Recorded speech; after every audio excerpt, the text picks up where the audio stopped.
সময় যদি আমি না আসি অন্তত এই চারটে বিষয়ের উপর থেকে কোনো আলোচনা করে নামাজ পড়ে নিই। তাহলে চারটে দায়িত্ব। প্রথম নাম্বার হচ্ছে সমাজে কি করবে? নামাজ। 2 নম্বর সমাজে কি করবে? 3 নম্বর সরকারের আদেশ নিবে। 4 নম্বর অসৎ কাজ থেকে মানুষকে বিরত রাখবে। তাহলে বলুন তো এই দায়িত্বটুকু যদি আমাদের সমাজের নেতারা পালন করে, যদি মসজিদের ইমামের দায়িত্ব পালন করে, ওয়ার্ডের মেম্বার যদি দায়িত্ব পালন করে, ইউনিয়নের চেয়ারম্যান যদি দায়িত্ব পালন করে, উপজেলা চেয়ারম্যান এমপি মহোদয় যদি দায়িত্ব পালন করে, তাহলে বলুন তো আমাদের এই উপজেলাটা 100% নামাজি কায়েম হবে না না হবে? তাহলে এতদিন থেকে আপনার বয়স 50 বছর, আপনার বয়স 60 বছর, আপনার বয়স 80 বছর, আপনার দায়িত্ব আল্লাহ দিয়ে দুনিয়ার বাবা 80 বছরে করলেনটা কি? আর তো খুব বড় বড় কথা বলি, কারণ উনি মনে করতেন আমার সার্টিফিকেট আছে, আমার তো সার্টিফিকেট আছে, আমার দাড়ি আছে, টুপি আছে, জুব্বা আছে, পাগড়ি আছে, সব কিছু আছে। আমাদের ময়দানে ফেরেশতা দেখা মাত্রই বলবেন যান আপনি জান্নাত চলে যান, কারণ আপনার তো পোশাক আশাক ভালো। এটা দেখে মনে হয় জান্নাত দেখি। এটা দেখে যদি জান্নাত দেওয়ার সুযোগ না থাকে, আপনার কর্মের উপরে ডিপেন্ড করবে আপনি জান্নাত পাবেন না জাহান্নাম পাবেন। তাহলে বলুন তো আপনি যে অবস্থায় থাকেন না কেন, সেই অবস্থায় থেকে আপনার ভালো কাজগুলি করার প্রয়োজন আছে না নাই? তাহলে আমরা পাইলাম এই 4টা দায়িত্ব। ইসলামী সরকার, ইসলামী নেতৃত্বে কয়টা দায়িত্ব? 4টা দায়িত্ব। আমরা এরপরে চলে আসি এখন এই যে যারা ব্যক্তিত্ব দিবে তাদেরকে নির্বাচন করার ক্ষেত্রে কোন পন্থায় নির্বাচন করা লাগবে কি আমাদের তো জানতে হবে। সময় তো যে অল্প সময়ের মধ্যে শেষ করতে হবে। আমরা পাইলাম তাদের 4টা দায়িত্ব। এই দায়িত্ব যারা পালন করবে তাদের কেমন হওয়া লাগবে? আল্লাহ রাব্বুল আলামিন বলেন ওয়াশাবিরহুম ফিল আমরি ফাইযা আসামতা ফাতাওয়াক্কাল আলাল্লাহ।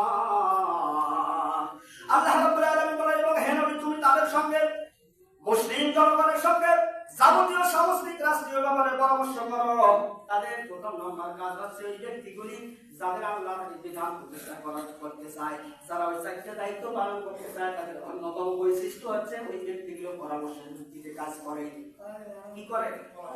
পরামর্শের ভিত্তিতে কাজ করে। কারণ আজকে বলে বেড়াইতেছি যে কোনো কাজ আমি আপনার কাছে আসবো, আপনার গ্রামে আসবো, পাশে বসবো, পরামর্শ করে কাজ করবো, কিন্তু আজকে এই কথা বলে 5টি বছর আপনাকে পাওয়া যায় না। আল্লাহ বলে ওয়াশাবিরহুম ফিল আমরি ফাইযা আযামতা ফাতাওয়াক্কাল আলাল্লাহ। আল্লাহ বলে ওই ব্যক্তিগুলো সেই দিন যাবতীয় সমস্যাগুলি, যাবতীয় বিষয়গুলি সামষ্টিকভাবে রাষ্ট্রীয় ব্যাপারে তারা পরামর্শ করবে, পরামর্শের ভিত্তিতে কাজ করবে।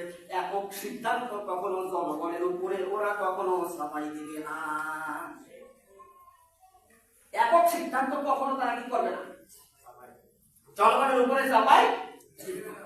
এরপর আল্লাহ রাব্বুল আলামিন বলেন আইয়ুহাল্লাযীনা আমানু কুনু কাওয়ামিনা বিল কিসতি শুহাদা লিল্লাহ। এই বান্দার লোকেরা তোমরা সুবিচার প্রতিষ্ঠার পক্ষে শক্ত হয়ে দাঁড়াও। আল্লাহ কি বললেন? তাহলে 4টা দায়িত্ব দিয়েছেন। কথা বলতেছেন তো আপনারা? কথা কম কম। ওয়াজ ভালো না লাগলে বটাই বলে দিল, শেষ করে দিল। তাহলে আল্লাহ বললেন সুবিচার প্রতিষ্ঠার জন্য শক্ত হয়ে তোমরা দাঁড়াও। তাহলে যারা 4টা বিষয় প্রতিষ্ঠা করতে চায়, কোন কোয়ালিটির লোককে নেতৃত্বের দায়িত্বে বসানো যায়? আল্লাহ বললেন যে তোমাদের সুবিচার প্রতিষ্ঠার পক্ষে শক্ত হয়ে দাঁড়াও। যারা সুবিচার করবে, যারা এই 4টা দায়িত্ব পালন করবে, তাদের পক্ষে তোমরা শক্ত হয়ে দাঁড়াও। কিন্তু আপনি শক্ত হয়ে দাঁড়া তো দূরের কথা, যখন চাকরি পান এক দুনিয়ার জনগণের কথা হচ্ছে বৃষ্টির যে পাশে ছাতা সেই পাশে, আর তুমি বৃষ্টির জন্য বৃষ্টির যে পাশে ছাতা সেই পাশে ধরছো, ঘূর্ণিঝড় যখন আসবে তোমার ছাতা থাকবে কোথায়? যখন ঘূর্ণিঝড় আসবে, টর্নেডো আসবে, হারিকেন আসবে, আইনা আসবে, তখন আপনার ছাতা যাবে কোথায়? তখন ছাতা তো দূরের কথা, পরনে লুঙ্গিও থাকবে না। এই জন্য আল্লাহ বললেন তোমরা দিন প্রতিষ্ঠার জন্য, হককে সুবিচার প্রতিষ্ঠা করার জন্য তোমরা শক্ত হয়ে দাঁড়াও তার পক্ষে। সে গরিব হতে পারে, অসহায় হতে পারে, দেখতে খারাপ হতে পারে, কিন্তু আসলে চরিত্র যদি ঠিক থাকে তাহলে তার পক্ষে ওই চারটা কাজ করা সম্ভব। আর চরিত্র যদি না থাকে, সে যে বংশের হোক না কেন, ভালো কাজ তার দ্বারা সম্ভব। তারপর আল্লাহ বললেন সাক্ষ্যদাতা হয়ে দাঁড়াও।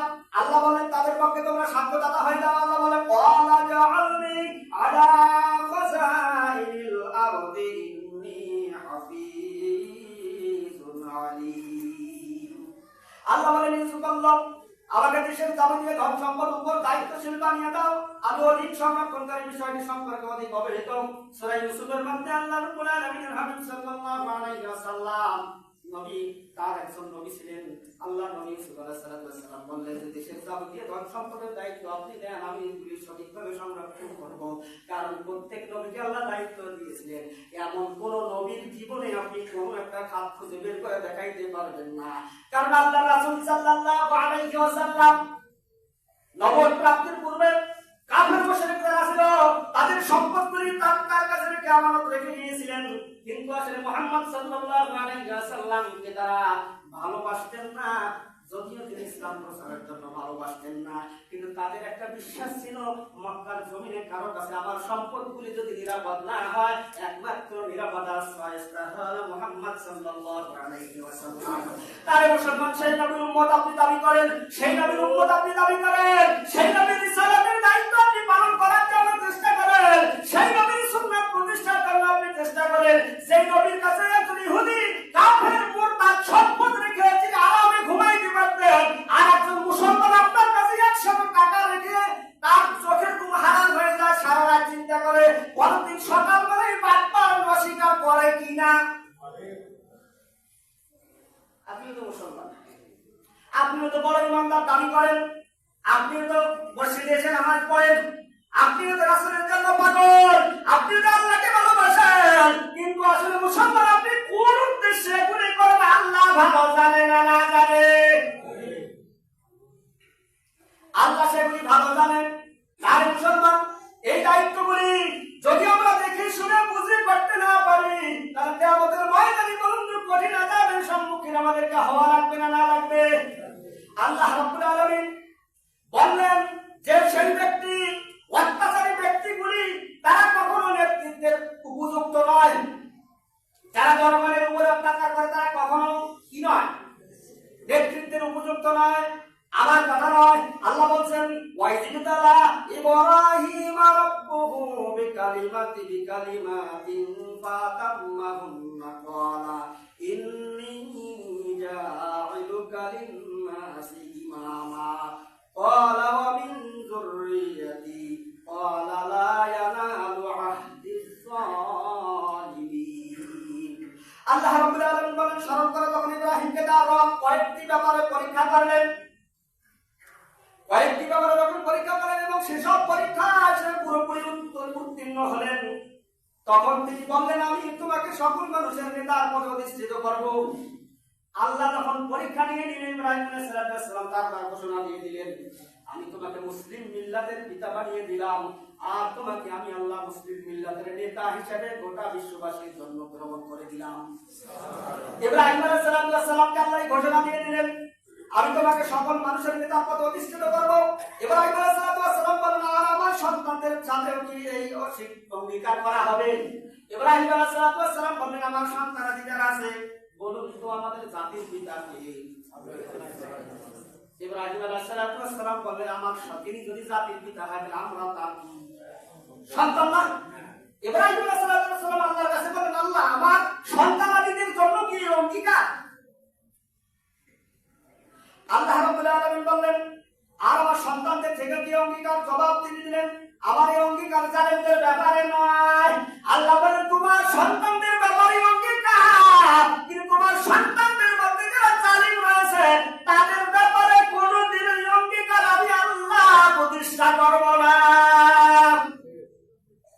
তার অত্যাচারী ব্যক্তি নেতৃত্বের জন্য অনুপযুক্ত কে বললেন? আল্লাহ বললেন না আমি বললাম?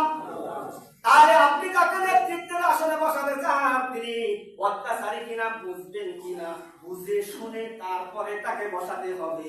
যদি আপনি না বুঝে না শুনে বসান, তাহলে আগামীর দিনগুলি অত্যাচারের মধ্যে আপনাকে পিষ্ট হয়ে মশার মতো জীবন দেওয়া লাগবে। 2 নাম্বার আনসার, এই অত্যাচারী ব্যক্তিগুলোকে আল্লাহ কিয়ামতের ময়দানে কি করবেন? আল্লাহ বলেন ওয়ালা তারকানু ইলাল্লাযিনা যালামু ফাতামাসসাকুমুন নারু ওয়া মা লাকুম মিন দুনিল্লাহি মিন আউলিয়া সুম্মা লা তুনসারুন। আল্লাহ বলেন এই জালেমদের দিকে মোটেও ঝুঁকবেন না। আল্লাহ নিষেধ করে দিলেন জালেমদের দিকে মোটেও আপনারা কি করবেন না, ঝুঁকবেন না। আর আল্লাহ রাব্বুল আলামিন জানিয়ে দিলেন এবং তাদের জাহান্নামের গ্রাসে করে নিতে হবে। তারা কি হবে? অন্যথায় তোমরা যদি জালিমদের পক্ষে থাকো, জালিমদের যদি সাপোর্ট করো, জালিমদেরকে যদি তোমরা উপরে উঠে দেওয়ার ব্যবস্থা করো, আল্লাহ বলেন অন্যথায় জাহান্নামের গ্রাসে পরিণত হবে। তোমরা এমন কোন পৃষ্ঠপোষক পাবে না যে আল্লাহর হাত থেকে তোমাদের রক্ষা করতে পারে, আর কোথাও থেকে তোমাদের কাছে কোনো সাহায্য পৌঁছাবে না। কারণ সেই দিন কিয়ামতের ময়দানে আপনার আমার জন্য কেউ থাকবে না, কেউ পাশে থাকবে না। অতএব যারা আমরা নেতৃত্ব দেই, তাদের ভিতরে 4টা দায়িত্ব পালন করার মানসিকতা নিয়ে নেতৃত্ব দিতে হবে। আর যারা নেতা নির্বাচন করি, নেতার এই গুণগুলি দেখে আমাদেরকে নেতা নির্বাচন করতে হবে না, না হবে। একটা কথা ভুল বলছি না, যদি ভুল বলে থাকে হাত উঠান। তো হুজুর আপনার সঙ্গে আমি চ্যালেঞ্জ করলাম, আপনি তো বড় মানুষ, আপনার চ্যালেঞ্জ করবেন, আমি ছোট মানুষ, আপনার চ্যালেঞ্জে হেরেও যেতে পারি, চ্যালেঞ্জটা করে দেখেন না। অতএব ভাই, কারণ আমাদের বিবেক দিয়েছে, বুদ্ধি দিয়েছে, আকল দিয়েছে, হুঁশ দিয়েছে। অতএব সমাজকে সংস্কার করার জন্য, নিজের আমলটাকে পরিশুদ্ধ করার জন্য, জান্নাত যাওয়ার উপযুক্ত হওয়ার জন্য আপনাকে প্রচেষ্টা চালাতে হবে। কারণ আপনি যদি একটা লোককে ভালো কাজ করার সুযোগ করে দেন, আপনি একটা ভাইকে নামাজি বানানোর জন্য চেষ্টা করলেন, কাপড়ের ব্যবস্থা করে দিলেন, খাবার ব্যবস্থা করে দিলেন, মসজিদে আসার সুযোগ করে দিয়ে দিলেন, এর যতদিন নামাজ পড়বে সব আপনি পাবেন না। কিন্তু একটা যদি 1 ঢোক 2 ঢোক 3 ঢোক করে খাওয়াইতে খাওয়াইতে মদখোর বানাই দিলেন, যতদিন খাইবে ততদিন এই মদের আমল নামায় আপনার আমল নামায় যাবে কিনা? তাহলে নামাজি বানাইলেও সব গুনাহ, ধর্ষক বানাইলেও সেই গুনাহ দায়ভার আপনাকে দিতে হবে। একজনের জনগণের উপকার করার জন্য যাকে আপনি সামনে নিয়ে গেলেন, উপকার করলে যে পরিমাণ সব তিনি পাবেন, সম পরিমাণ সব আপনিও পাবেন। আর উনি যদি জনগণের হক মেরে খায়, উনি যতটুকু মারবে, এই যতটুকু মারার জন্য দায়ভার কতটুকু দায়ভার আপনার কাঁধের উপরও আসবে। আল্লাহ আমাদের সকলকে জেনে বুঝে শুনে নেতৃত্ব ঠিক করার তৌফিক দান করুন। আর যারা নেতৃত্বে আসুক না কেন, আল্লাহ যেন তাদেরকে হযরত ওমরের মতো কবুল করেন। এই সকল বলে আল্লাহুম্মা আমিন। ওয়া বিদাওয়ানা আলহামদুলিল্লাহি রাব্বিল আলামিন। আসসালামু আলাইকুম ওয়া রাহমাতুল্লাহি ওয়া বারাকাতুহু।